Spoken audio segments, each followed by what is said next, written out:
여러분 안녕하십니까. 역사 개그맨 역계 썬킴 인사드리겠습니다. 로마 편도 이제 거의 끝날 때가 됐어요. 오래 했지요. 조금만 더 참아주시면 뿌듯함을 느끼실 거예요. 아, 드디어 로마 완강했다. 아우렐리우스 명상록을 쓴 철학의 황제 돌아가셨죠. 그러면서 서구인들이 봤을 때는 인류에서 가장 행복했던 시절, 그들의 관점이니까 그런 평화의 시대였던 오현재의 시대는 끝. 아우렐리우스의 사망으로 끝났습니다. 이제부터는 로마는 어떻게 멸망했나? 이제 기승전결에서 결인데 결은 굉장히 짧아요. 순식간에 무너집니다. 로마가. 아들 콤모두스가 이제 즉위를 했지 않습니까? 아우렐리우스의 아들 18살에 즉위를 했거든요. 근데 하라는 정치를 안 하고 무술에 심취해서 허야 퓨퓨퓨퓨 맨날 파티. 근데 젊고 잘생기고 연설도 잘했다고 해요. 그래서 일단 로마 시민들은 열광을 했다고 해요. 일단 연설을 잘하니까 히틀러 같이. 저는 콤모두스를 약간 히틀러와 연산군을 짬뽕시켜 놓은 거라고 저는 생각을 하는데 젊고 잘생겼죠. 연설 잘하죠. 근데 정치는 안 하죠. 연산군 같이 맨날 술 먹고 놀죠. 무술에 심취해서 어이 칼싸움이나 하죠. 그래서 어떻게 하냐면 처음엔 잘 굴러가요. 로마가. 아버지 때의 측근들 있지 않습니까? 노신들 한테 정치를 맡겨놔요. 삼촌 대신들 아빠 시대 때 정치했던 그대로 해주시면 감사하겠습니다. 저는 그럼 술 좀 마시고 올게요. 알았습니다. 황제폐하 마음껏 노십시오. 그래서 노 정치인들한테 다 맡겨놓고 매일매일 파티 술 마시고 무술하고 사냥하고. 로마 시민들이 처음엔 가만 놔둬요. 왜냐면 어려서 저래. 어릴 땐 다 저렇지. 야, 넌 어렸을 때 안 그랬냐? 난 어렸을 때 더 했어. 그래. 18살밖에 안 됐는데 말이야. 나이가 들면, 자기 아버지처럼 훌륭한 황제가 될 거야. 좀 기다려보자. 그래. 아직 18살밖에 안 돼. 그런데, 빰빰. 이러다가 한 사건이 발생합니다. 서기 182년. 콤모두스 암살 미수 사건이 일어나는데, 여수 밤바다가 아니라 콜로세움 밤거리에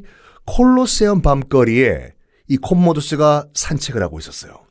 그때 갑자기 한 남자가 튀어나오더니 원로원의 선물이다! 받아라! 야! 칼로 콤모두스를 찌르려고 합니다. 다행히도 근위대, 경호부대죠. 경호부대가 가까스로 그 암살범을 제압을 해버려요. 그때 큰 충격을 받아요. 왜냐? 물론 암살 시도 자체도 충격이지만 당연히 끌고 가가지고 암살범 고문을 했든지 신문했겠죠. 네 배우가 누구야? 네 뒤에 누가 있어? 누가 시켰어? 난 말 못한다. 더 매우 쳐라. 툭툭. 알고 보니까 그 배우가 누구였냐면 콤모두스의 친누나였어요. 이복 누나도 아니라 진짜 친누나 루킬라라는 여인이 있었는데 그 친누나가 자기의 애인이었던 원로원 의원을 시켜가지고 암살하려고 했던 거예요. 그 칼 들고 찔렀던 암살범은 루킬라, 친누나의 애인이자 원로원 의원이었어요. 이야, 난리가 났어. 아니 그러면 친누나는 왜 친동생을 황제를 죽이려고 했나? 이유가 참 궁색하다니까요. 동생 콤모두스가 주색 잡기에 빠져가지고 오늘 밤 매일 파티 하고 있을 때 정치는 다 때려치운 상태지 않습니까? 동생이. 그때 원로원들과 이 친누나가 서로 손잡고 정치를 쥐락펴락한 거예요. 권력의 맛을 들어버린 거지. 권력이 이런 거야. 권력은 정말 스윗해. 이러다 보니까 콤모두스의 한 측근이 이런 말을 했어요. 아니 당신이 뭔데 정치야. 그럴 자격이 있어? 당신이 황제야? 주제도 아닌 것이 말이야. 맞는 말이죠. 황제의 누나는 그냥 황제의 누나일 뿐이지 아무것도 아니지 않습니까? 조선시대 때 고종의 아버지 흥선대원군이 나중에 한 큐에 아웃돼 버리는 이유가 뭐냐면 그냥 왕의 아빠일 뿐이에요. 아무 타이틀이 없어요. 흥선대원군은. 그래서 최익현이라는 사람이 나중에 항일투쟁 하시던 독립투사죠. 최익현이라는 사람이 상소문을 올리거든요. 왕이 아닌 자가 그냥 종친인 자가 권력을 쥐락펴락하는 것은 이건 이치에 맞지가 않다. 맞는 말이잖아요. 그래서 흥선대원군이 10년 만에 그냥 아웃돼 버려요. 왜냐? 원래 아무것도 아니었거든, 흥선대원군은. 똑같은 거죠, 이거.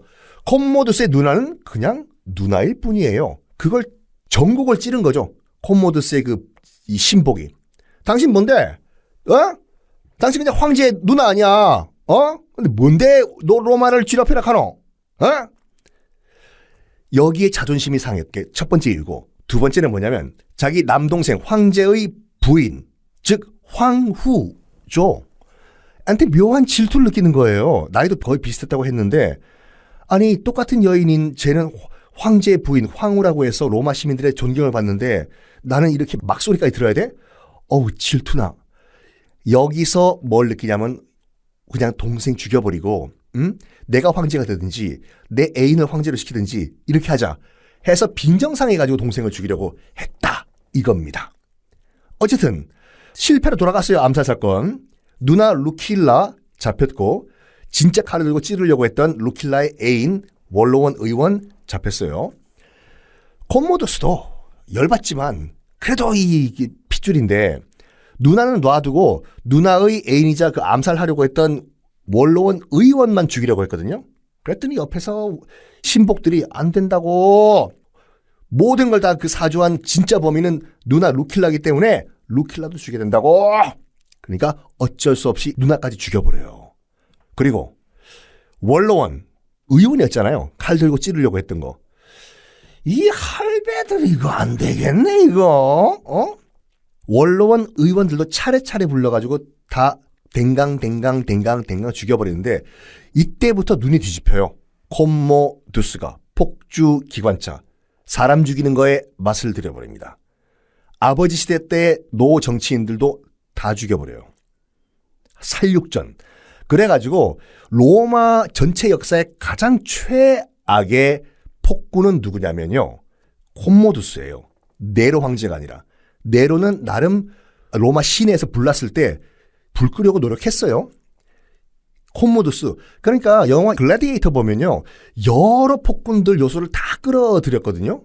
이 폭군 저 폭군 막 칼리굴라도 끌어들이고, 가장 폭군스러운 걸 묘사를 했던 것이 이 콤모두스였어요. 호아킨 피닉스 역할을 했던 그 폭군.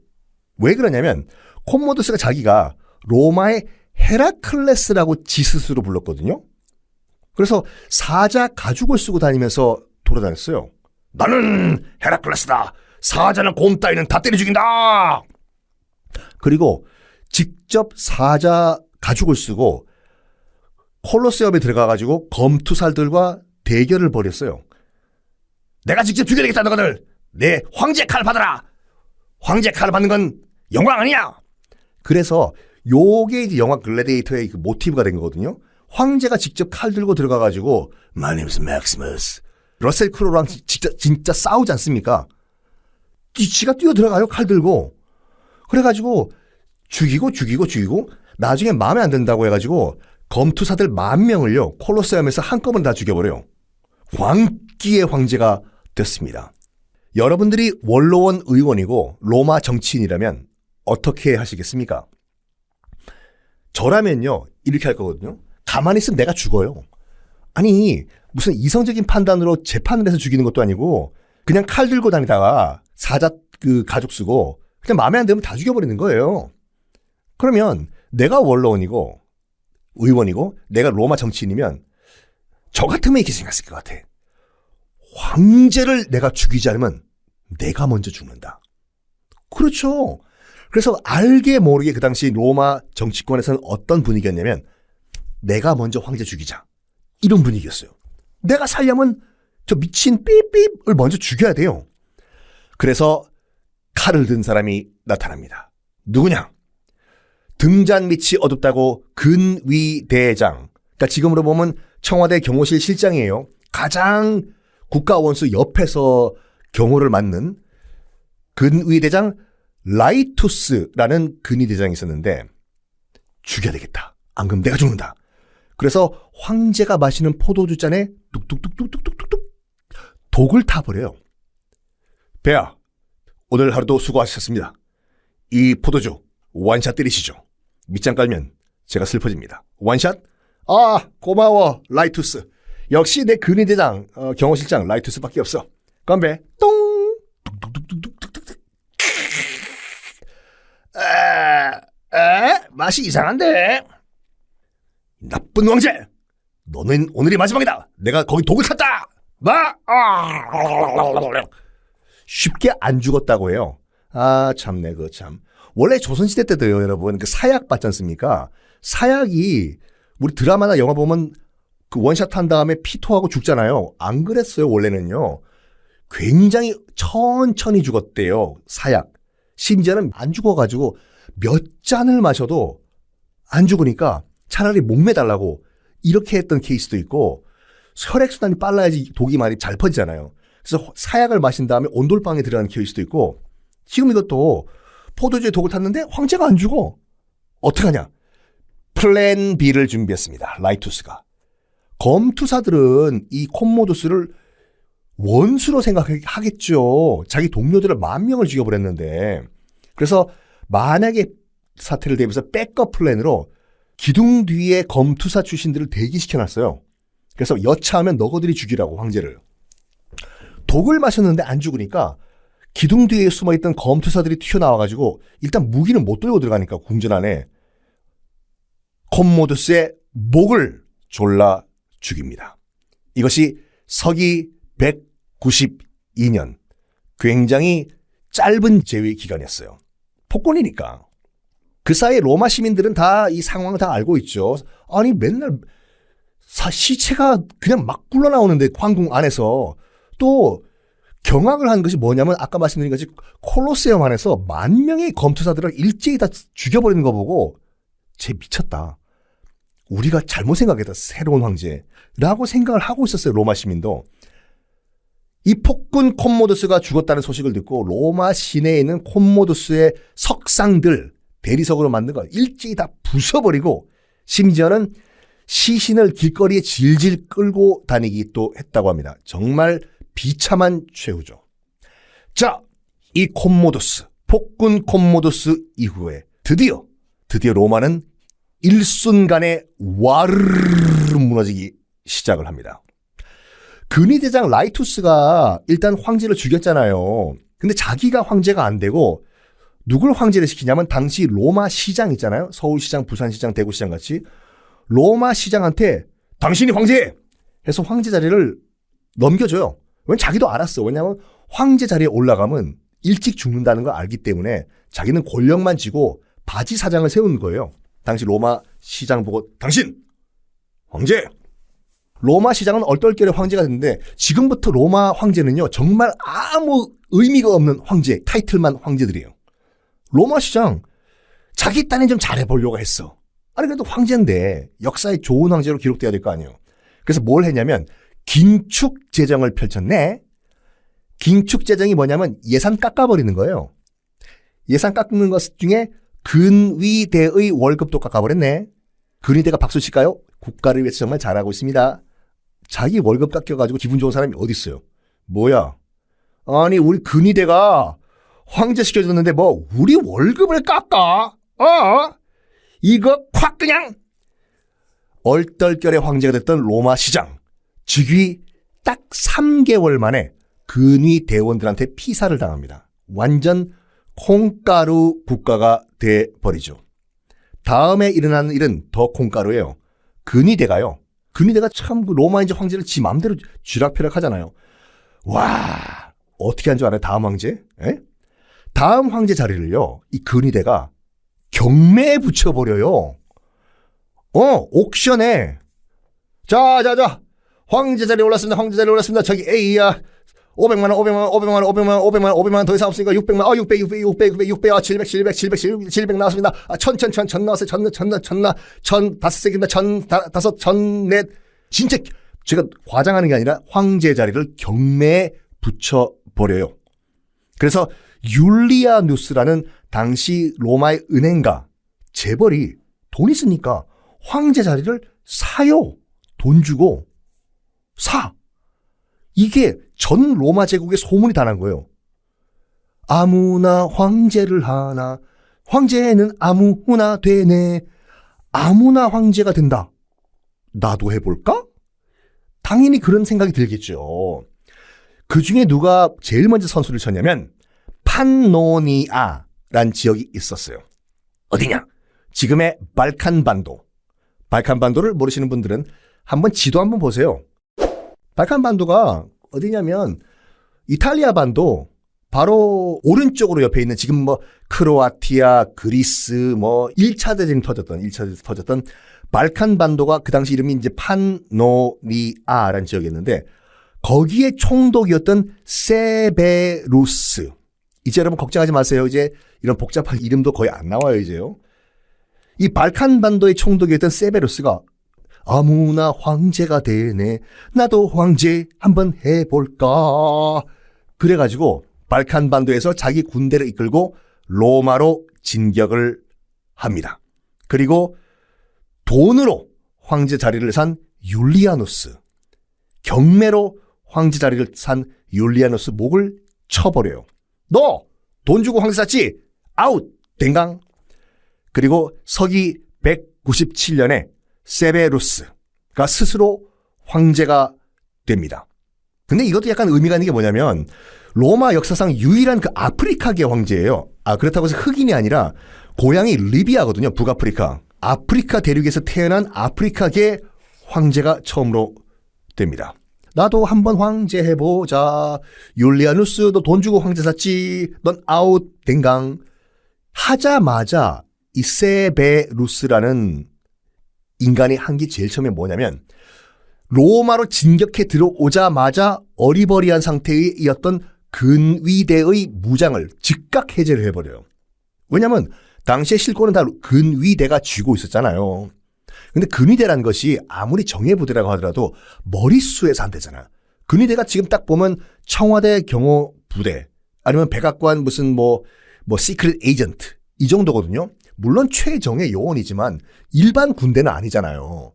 근데 이 세베루스가 일반 대군을 몰고 왔는데 안 되죠, 이 게임이.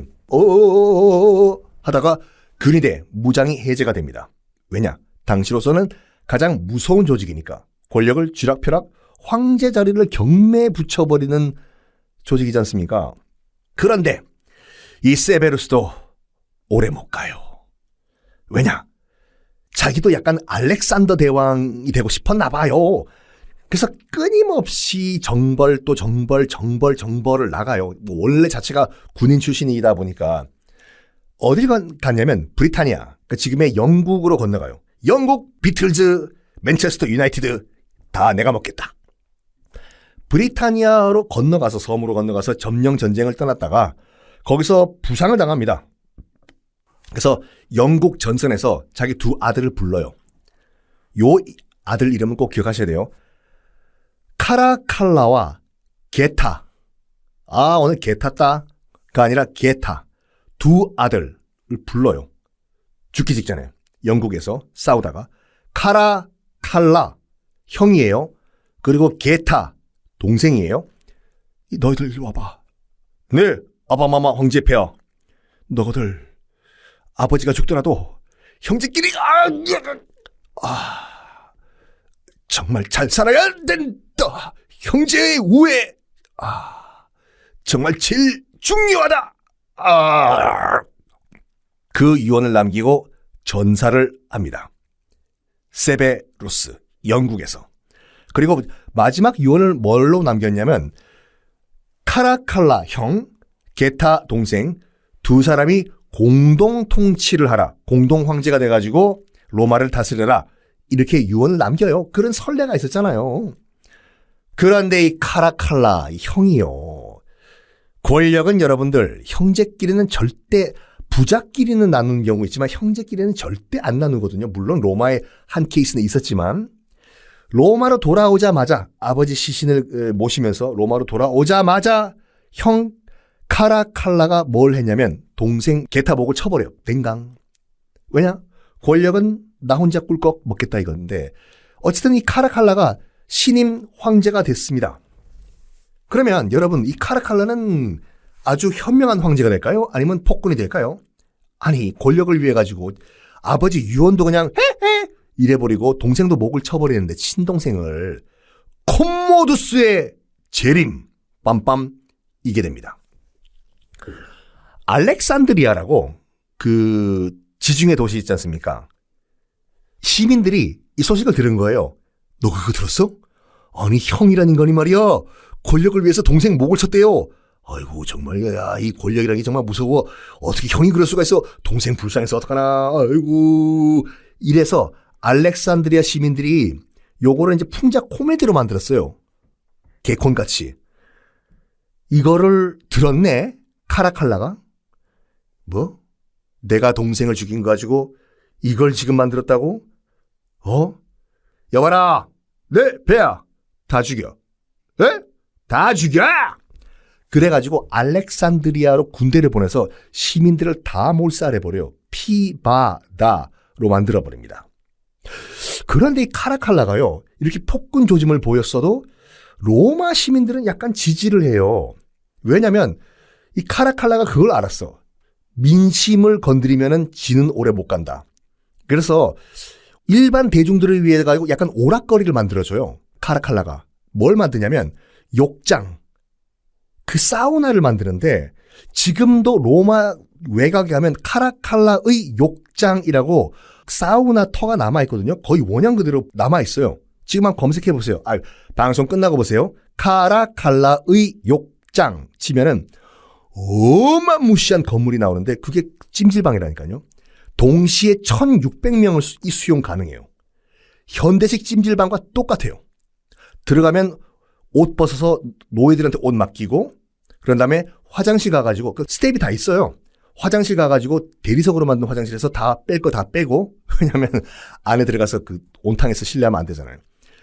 그런 다음에 짐나지움이라고 체육관에서 좀 약간 운동해서 땀 뺀 다음에 그런 다음에 뜨거운 물에 들어갔다가 다음에 시원한 냉탕에 들어가고 그 다음에 은은한 조명의 찜질방에서 노예들로부터 마사지 받고 그런 다음에 식당 가서 밥 먹고 도서관에서 책 보고 완전 우리 찜질방이랑 똑같아요. 이걸 만들어준 거예요. 로마 시민들이요.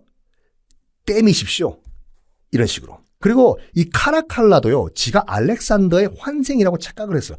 모든 그 권력자들은 그렇게 생각을 하나 봐요. 약간 영토 확장. 그래서 이 카라칼라가 일단 로마 시민들은 다 자기 편이기 때문에 안정이 됐어요. 로마는.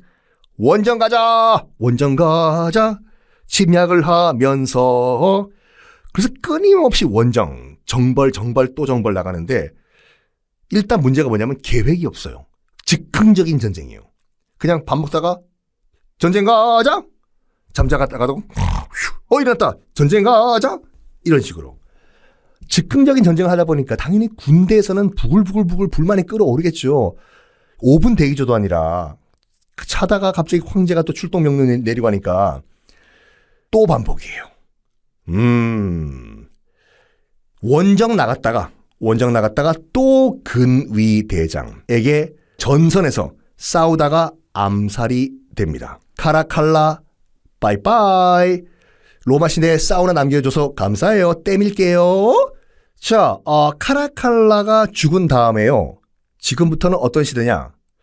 50년 동안 무려 18명의 황제가 왔다 갔다 하는 시대예요.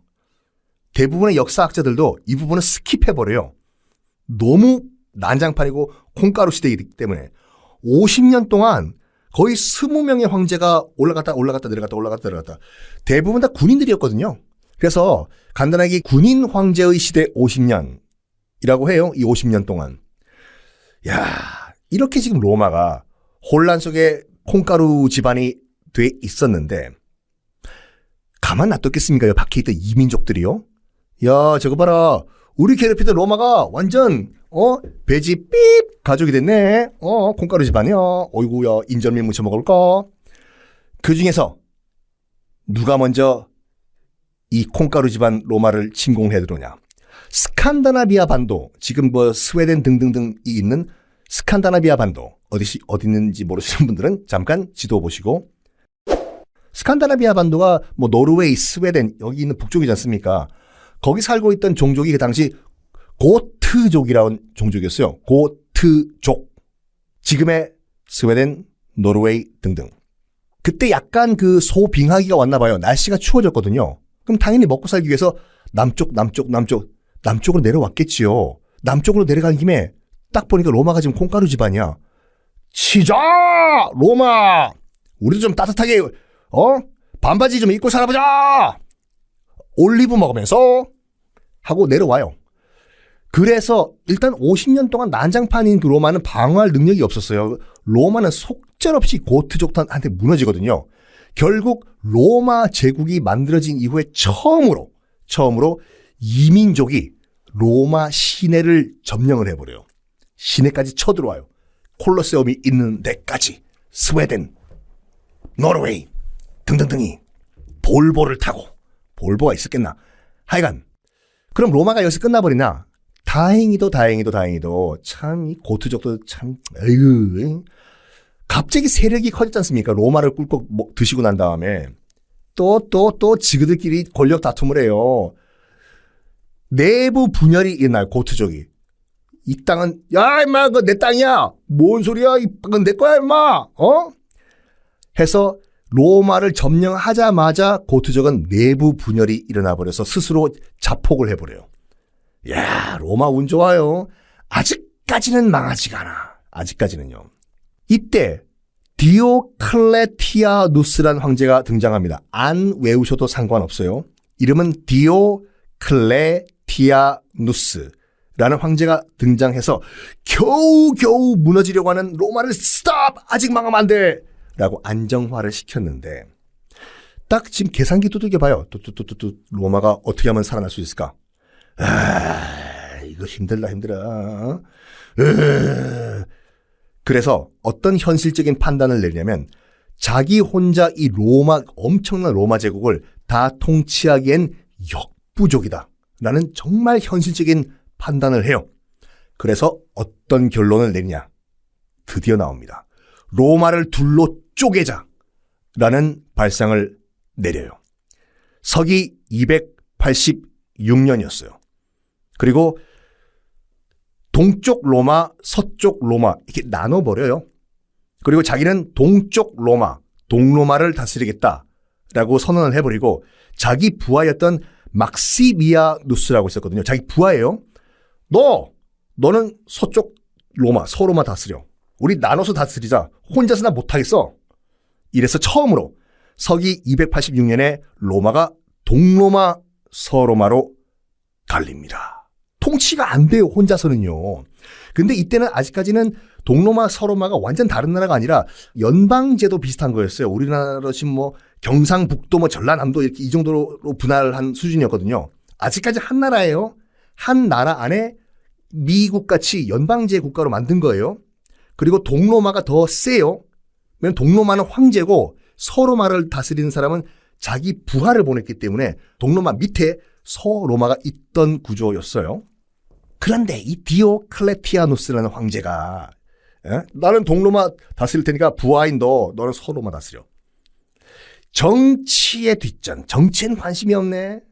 노는 걸 되게 좋아했어. 한량이요. 그래가지고 지금의 크로아티아 있지 않습니까? 그 발칸반도에 축구 잘하는 나라죠. 크로아티아에 호화로운 궁전을 만들어 놓고 그냥 띵까 인생을 즐기는 거예요. 아따 이거 나라를 반띵해버리니까 정말 편하네. 아유 속 시원하다. 아우 난 여기 발칸반도만 내 땅 했으면 좋겠어. 크로아티아 나중에 축구 잘할 건데 지금은 내가 궁궐 짓고 난 그냥 여기 놀래. 지중해 기후도 좋아. 이래요. 그리고 심지어는 서기 305년에 나 더 이상 황제 안 해. 네? 왜요? 피곤해서. 정말로 피곤해서. 몸이 피곤해서 더 이상 황제 안 할래 해서 은퇴를 해버려요. 누가 암살한 것도 아니라 자기 스스로 나 황제 안 할래. 나 그냥 크로아티아에 있는 궁전에서 띵까 놀면서 여생 보낼래. 은퇴를 해버려요. 그리고 얘기해요. 서로마에 있던 자기 부하 있잖아요. 막시미아누스. 야 너도 은퇴해. 에? 그럼 로마는 누가 다스리고? 됐고 넌 내 부하니까 내 말 들어. 그래서 동로마의 황제와 서로마를 지배하던 막시미아누스가 동반 은퇴를 해버렸네. 그러면 로마는 누가 다스리냐? 그때요. 이 대통령, 부통령 같이 부황제라는 시스템을 이분들이 만들었어요. 부황제. 나는 갈 테니까 이제 부황제들이 다스려. 그러니까 이거예요. 미국으로 치면 우리나라는 부통령이 지금 없기 때문에 나 대통령 안 할 테니까 부통령 네가 이제 너 대통령해. 이래 버린 거예요. 그래서 동로마도 그렇고 서로마도 그렇고 부황제들이 그냥 황제가 돼 버렸습니다. 그때 주목할 만한 인물이 등장하는데 당시 동로마의 부황제 이름이 뭐냐면 콘스탄티우스예요. 어머, 나 그 이름 들어봤어. 이스탄불이란 동네 이름 땄다면서? 아니요, 끝까지 들어보세요. 그 이스탄불 이름 딴 건 콘스탄티누스고 지금 부황제는 콘스탄티우스예요. 그게 아니야? 그게 어떻게 그거예요? 썬킴과 선킴은 달라요. 콘스탄티우스가 동로마의 신임 황제가 됩니다. 승진한 거죠. 축하해, 승진했네. 부황제에서 황제 됐어. 여기서 주목해야 될 인물이 누구냐? 콘스탄티우스의 아들 이름이 콘스탄티누스. 우리가 역사책에서 그렇게 많이 배우는 콘스탄티누스가 그의 아들이었습니다. 나중에 콘스탄티누스가 이제 그 동로마의 실권을 장악하게 되는데 아빠로부터 물려받았겠죠. 뭘 생각하냐면 로마가 둘로 나뉜 상태를 인정 못한다라고 생각해요. 콘스탄티우스의 아들이었던 콘스탄티누스가. 그래서 바로 서로마 토벌에 들어가요. 저 서로마도 내가 꿀꺽해야 되겠다. 콘스탄티누스가요. 그때 서로마에 소속되는데 로마는 그때 서로마 쪽 소속이었거든요. 로마 시민들은 열광을 합니다. 왜냐하면 로마가 동로마 서로마로 갈린 다음부터는 로마가 완전 찬밥이었거든요. 더 이상 수도가 아니에요. 동로마의 수도는 따로 있고 서로마의 수도도 따로 있고 그냥 로마는 로마였을 뿐인데 로마 시민들은 열렬하게 환영을 해요. 콘스탄티누스가 서로마로 침공을 해 들어오니까 드디어 로마가 다시 하나가 되고 이 로마시가 수도가 되는구나. 박수! 콘스탄티누스 황제 만세! 로마 부활 만세! 로마 부활을 꿈꿔요. 로마 시민들이. 그렇지만 뚝뚝뚝뚝뚝뚝뚝뚝 방금 마신 거는 김칫국이었습니다. 로마 편 이제 끝날 시간이 된 것 같습니다. 콘스탄티누스 동로마 제국의 황제죠. 콘스탄티누스가 서로마로 침공을 해 들어가요. 로마 시민들은 환영을 했다고 말씀드렸죠. 드디어 다시 통일 로마가 완성되고 로마는 다시 통일 로마 제국의 수도가 되는구나. 김칫국이었습니다. 콘스탄티누스가 서로마 정벌을 완성을 해요. 다시 로마가 통일이 됐어요. 근데 이 콘스탄티누스 황제는 알렉산더 대왕처럼 자기 이름을 딴 새 도시를 만들고 새 제국을 꿈꿨어요. 알렉산드리아라는 도시가 알렉산더 대왕 이름 딴 거 아니에요. 로마 이름을 콘스탄티누스로 좀 바꾸긴 그래. 안 돼. 세술은 세부대. 그리고 어쨌든 간에 나 콘스탄티누스의 정치적 기반은 동로마잖아. 동로마를 기반으로 해서 나의 제국을 만들어야 되겠다. 세수도. 너 왜 세수도 안 했냐? 그 세수도 아니에요. 세수도. 어디가 좋을까? 하다가 쭉 돌아다녀요. 조선 태조 이성계가 개경을 포기하고 새로운 수도인 한양으로 천도하기 전에 여러 군데 다녔다고 말씀드렸지 않습니까? 계룡산도 가보고 지금의 그 연세대학교가 있는 신촌도 가보고 하다가 결국에 선택한 것이 지금 북한산 밑에 있는 경복궁이 있는 거기를 딱 도읍으로 정한 것과 같이 돌아다니다가 콘스탄티누스가 여기다! 여기 와 완전 명당 와우 짱! 그 명당이라고 찾아낸 곳이 비잔티움이라는 곳이었어요. 그래서 나중에 이제 동로마 제국 이름이 비잔틴 제국이란 이름도 되는데 완전 명당이에요. 거기 비잔티움이 지금의 그 이스탄불이거든요. 터키 이스탄불. 지도 한번 보세요. 이게 완전 정말 명당이 뭐냐면 이스탄불은 여러분 아시다시피 지금도 아시아와 유럽을 잇는 가교죠. 이스탄불 한쪽은 아시아고 한쪽은 유럽이잖아요. 얼마나 좋아. 다리 하나만 건너면 유럽이에요. 오늘 우리 유럽 가서 점심 먹을래? 아니야. 점심은 아시아에서 먹을래. 야, 유럽과 아시아의 가교 역할을 하는 곳이고 흑해와 지중해의 길목이에요. 다시 한번 여러분 지도 한번 보세요. 지금요. 이스탄불이 정말 중요한 위치에 있는 도시인 것이, 러시아가 그렇게 이스탄불을 노렸던 것이 뭐냐면, 여기를 뚫어야지 러시아 흑해 함대가 지중해로 빠져나가고 대서양으로 나가는 거거든요. 이 전략적 요충지, 여기를 새 수도로 결정하겠다. 콘스탄티누스가. 그래, 나도 드디어 알렉산더 대왕 같은 내 이름을 딴 도시를 만들 수가 있어. 이 도시 이름은 지금부터 콘스탄티노폴리스로 하겠다. 선언을 해요. 서기 330년이었습니다. 원래 이름은 콘스탄티노폴리스였어요. 처음에 이름을 정한 건. 그게 나중에 이제 뭐 이 이스탄불로 변한 거죠. 콘스탄티누스 황제가 이제 콘스탄티노폴리스, 나중에 이스탄불이 되는 이곳의 새 수도를 정한 다음에, 우리가 세계사 시간에서 이제 콘스탄티누스 황제를 공부할 때 맨날 시험에 나온 게 뭐냐면, 처음으로 로마 황제 중에 그리스도교, 기독교를 공인해준 황제다라고 다 배웠지 않습니까? 근데 그 이유는 학교에서 안 배워요.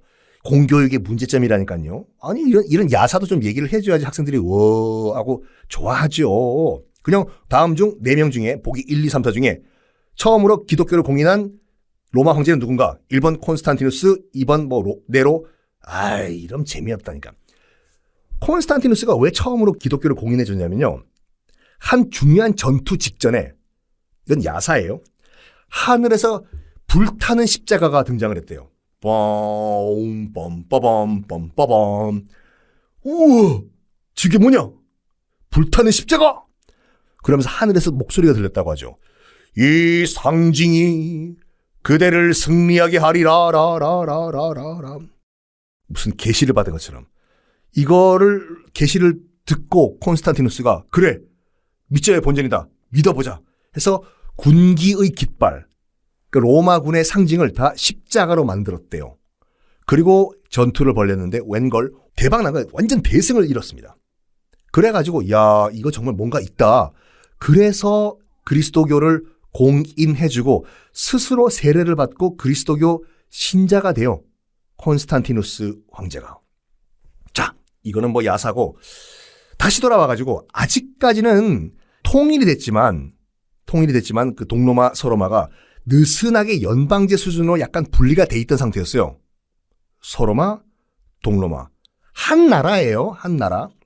한 나라지만 약간 미국같이 느슨하게 주로 나눠진 상태였는데, 그런데 서기 379년 황제로 오른 데오도시우스 1세라는 황제가 있었습니다. 요것도 여러분 세계사 시험에 많이 나오더라고요. 외우세요, 이건요. 시험 잘 봐야죠. 데오도시우스 1세가 뭐랬냐. 379년 그리스도교를 로마의 국교로 선언을 해버립니다. 기독교가 아니면 다 이단이에요. 로마 제국은 기독교를 믿어야 되는 나라가 된 거예요. 그건 그렇다 치고, 데오도시우스 1세가 정말 역사적으로 큰 일을 저지른 게 뭐냐면, 국교를 선언하자마자 서로마 제국을 버려요. 아니, 나눈 게 아니라 버려. 데오도시우스 1세가요. 왜냐면 현실적으로 도저히 동서로마를 다 통치하는 건 불가능하다고 판단을 했어요. 데오도시우스 1세가. 지금이야 뭐 서로마, 독일, 프랑스, 스페인 농사도 잘 되고 하지만 그 당시만 하더라도 이 서로마, 그러니까 지금의 뭐 프랑스, 독일, 뭐 스페인, 포르투갈, 여기는 그냥 황무지예요. 숲만 있고 농사도 안 되고. 그런 반면에 동로마 지역, 그러니까 지금의 발칸반도, 뭐 이 터키 이쪽은 날씨도 좋죠, 농사도 잘 되죠. 여기는 복받은 땅이었어요, 동로마는. 그래서 데오도시우스 1세가 결정을 내려. 야, 나라 반띵해. 서로마, 즉 허허벌판 그냥 버려. 정말로 서로마 제국을 끊어서 버려버려요. 이것이 서기 395년. 로마는 완전 갈라섭니다. 이제 다른 나라예요. 서로마 제국과 동로마 제국이. 그러면 그리스도교도 약간 갈려져야 되지 않습니까? 동서로마 제국의 그리스도교가, 기독교가 약간 달리 이때부터 바뀌는데, 동로마 제국에서 뭐라고 얘기했냐면, 우리가 믿는 게 정통 오리지널 기독교다. 이 이단들아. 라고 하면서 정교라고 만들어버려요. 오르토닥스 교를. 우리가 러시아 정교, 그리스 정교라고 들어보셨습니까? 그게 요때 나와요. 지금이야 뭐 약간 역전됐지만 그 당시 이제 동로마 제국에서는 우리가 믿는 기독교가 오리지널 기독교야. 그래서 정통교회야. 우리가 오르토닥스를 만들어요. 그리고 서로마 제국에 있던 그 기독교는 뭐라고 했냐면 너희들은 그냥 일반 백성들이 보편적으로 믿는 교라고 해. 다른 이름 붙여. 다른 이름. 그래가지고 일반인들이 보편적으로 믿는 교회란 뜻으로 카톨릭이란 이름을 붙여버립니다. 그래서 이때부터 동서로마가 갈리면서 기독교는 동로마 제국의 정교회, 정통교회, 그리고 서로마 제국의 카톨릭으로 나눠지는데 동로마가 이제 서로마를 버렸어요. 서로마가 오래 가냐? 아니요. 100년도 못 가서 망해버려요. 서로마 제국이. 아니 오죽했으면 동로마에서 버렸겠어요. 저 쓸모없는 땅이니까 버리라고. 너희들 알아서 각자 도생하고 사셔. 바이바이. 아니 이렇게 지금 미끼가 던져졌는데 어리버리한 서로마를 가만 놔둘까요? 독일 아우토반 애들이 게르만족들이 이때다. 야 우리 서유럽이죠. 서유럽 먹어볼까? 게르만족 얼마나 오랫동안 싸웠어요 여러분. 로마랑 게르만족이랑. 이때 로마 한번 없애버리자. 대대적인 게르만족의 침공이 있었어요. 서로마 제국에 대한. 싸우다가 도저히 역부족이에요. 서로마. 도와주지도 않아요. 동로마에선. 다른 나라니까. 결국 476년 서기 476년 서로마 제국은 게르만족에 의해서 멸망을 해버립니다. 멸망을 해요. 이제 동로마 제국만 남았어요. 서로마는 게르만족에 의해서 망한 다음에 우리가 알고 있는 독일, 프랑스, 스페인 각자 나라로 이제 발전을 하게 돼요. 이 동로마 제국은요. 그래도 서로마가 망한 후에 1000년을 더 버팁니다. 이름을 바꿨어요. 비잔틴 제국이란 이름으로. 그러니까 비잔틴 제국은 제가 지금 설명을 안 드릴 거예요. 1000년 역사를. 왜냐하면 이름은 로마 제국이지만 동로마 제국이지만 다른 나라거든요. 나중에 기회가 되면 비잔틴 제국편은 따로 제가 준비를 하겠습니다. 비잔틴 제국이란 이름으로 동로마가 1000년을 더 유지가 되는데 14세기, 서기 1300년대죠. 당시에 아라비아 반도에서 이슬람교 세력이 엄청 성장을 해왔어요. 그래서 우리가 알고 있는 오스만 제국이라는 제국이 등장을 하거든요. 동로마를 침공을 합니다. 오스만 제국이. 비잔틴 제국을요. 그때 동로마가 서유럽에 있는 각국들한테 SOS를 쳐요. 뚜두뚜두뚜두뚜두. 서유럽 각국들에게 SOS를 치거든요. 동로마 제국. 한때 우린 다 로마에서 도와달라고.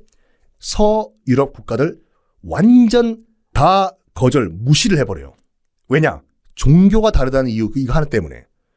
너희들 동로마 제국, 비잔틴 제국은 너희들 뭐 정교? 정통교? 그래 그렇게 하라고. 정교 믿잖아.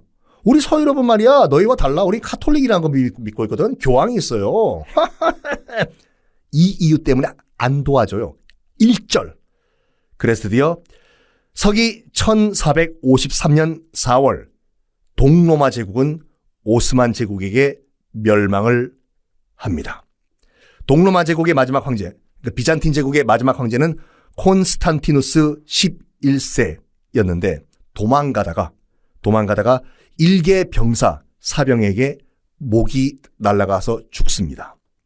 동로마 제국, 비잔틴 제국의 마지막 황제 콘스탄티누스 11세가 사망하면서 2200년의 로마 제국의 역사는 이렇게 끝이 납니다. 여러분 정말 몇 달 동안 수고 많으셨습니다. 이렇게 그래도 로마 처음부터 끝까지 한번 쭉 완강하면은 뿌듯하다니까요. 저도 참 뿌듯합니다. 중간에 좀 끊으려고 했더니 그래도 끊는 것보단 끝까지 하는 게 나을 것 같아가지고 끝까지 왔습니다. 이렇게 동로마 제국의 멸망까지 로마 제국 편이었습니다. 정말 수고 많으셨고요. 다음 시간부터는 새로운 또 역사를 여러분께 소개해드리겠습니다. 수고 많으셨습니다. 감사합니다.